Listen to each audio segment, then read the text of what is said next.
Ngayon pong bisperas ng Chinese New Year, kabi-kabila na ang pagbibenta ng mga pinaniniwalaang pampaswerte. Pati na yung paghahanda sa selebrasyon sa Binondo sa Maynila. At may ulat on the spot si Manny Vargas ng Super Radio DZBB. Manny? Yes, Connie, maagang ang pumwesto ang mga nagtitinda sa kahabaan ng Ongpin ngayong bisperas ng Chinese New Year. Ito ay para samantalahin ang pagdating ng mga maagang mabamasyal sa Binondo. Kasama sa mga inilatag na paninda sa mga bangketa ay mga pinaniniwalaang pampaswerteng prutas tulad ng pinya at dalanda na nasa 70 pesos kada isa. Gayun din ang mga pampaswerte umanong mga bracelet na nasa 100 hanggang 150 pesos bawat isa, mga lucky coin na tig 50 pesos ang isa at ang mga kumakaway na pusa na 150 pesos pataas depende sa laki. Nagkalat rin ang mga tauhan ng Manila Police District sa Binondo para magbigay ng seguridad. Samantala, kanina alas 5:30 ng umaga, isinara sa mga motorista ang magkabilang direksyon ng Binondo Intramuros Bridge. Ito ay para sa paghahanda sa gagamiting paputok para sa fireworks display mamayang hating gabi. Inaasahang daragsa ang mga manonood dito sa Pasig River Esplanade, gayon din sa Jones Bridge na isasara naman mamayang alas 9 ng gabi. Connie? Maraming salamat, Manny Vargas ng Super Radio DZBB. Ito ang GMA Regional TV News.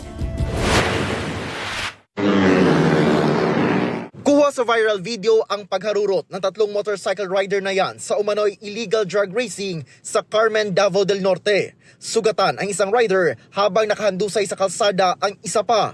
Ayon sa Carmen Police, pinuntahan nila ang naturang highway pero wala silang nilatnan. Online daw ang transaksyon ng mga kalahok sa drug racing, pati ang bayad sa pustahan. Pinaigting na ang police visibility sa lugar. Patuloy ang investigasyon. Wala siya, Brit. Halos tumagilid ang truck na yan habang mabilis na binabagtas ang Davao-Bukidnon Highway sa Davao City. Patuloy na nagpagewang-gewang ang truck hanggang sa bumangga ito sa gilid ng highway. Tumumba ang mga poste ng kuryente at nahagip ang likurang bahagi ng isang SUV. Mabuti na lang at nakaiwas ang paparating na tricycle. Sugatan ang truck driver at driver ng SUV.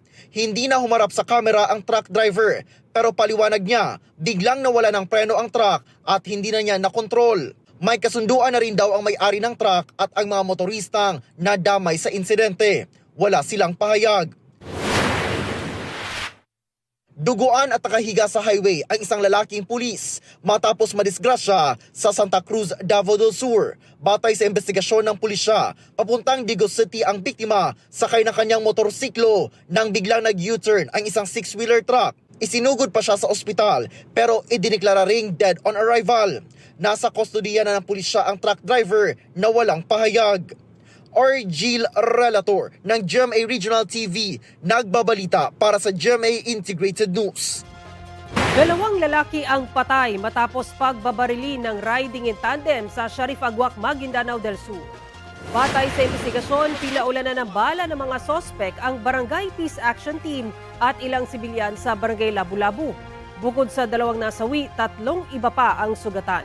Nitong nakaraang linggo lang ng isang miyembro din ng BIPAT ang nasawi matapos pagbabarilin din ng riding in tandem habang nagbabantay sa tanod post sa Barangay Poblasyon. Kuya, bibigyan ko po ng 2 points ang mga mare natin. Excited much? Dahil mapapanood na rin soon sa GMA Network ang teleserye ng totoong buhay. Ang housemates na magsasama sa ilalim ng isang bubong ay mga kapuso stars mula sa Sparkle at kapamilya artists mula sa Star Magic. Para sa susunod na edisyon na tatawagin ko Pinoy Big Brother Celebrity Edition Collab. Yan nga ang big announcement para sa Pinoy Big Brother Celebrity Edition Collab. Hatid ng GMA Network at ABS-CBN. Magsasanib puwersa ang leading content creators sa bansa para sa 20th anniversary ng reality competition.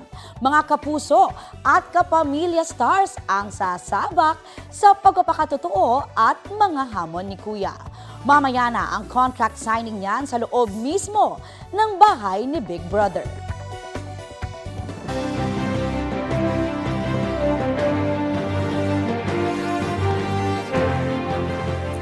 Saktong 100 days bago po ang eleksyon 2025 sa Sabado, mapapanood na natin ang Tanong ng Bayan, the GMA Senatorial Face-Off 2025.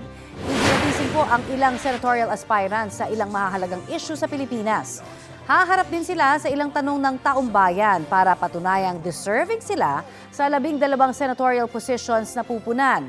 Pangungunahan ng mga batikan at multi-awarded kapuso journalists ang tapatan. Magsisilbing host at moderator si Jessica Soho. Kasama bilang panelists sina Vicky Morales, Emil Sumangil, P. Arcangel at Cara David. Abangan ang Tanong ng Bayan, the GMA Senatorial Face-Off 2025 sa Sabado, 9 p.m. sa GMA at simulcast din sa GMA Pinoy TV at DZBB. Mapapanood din po ang live stream sa official social media accounts ng GMA Integrated News at GMA Public Affairs.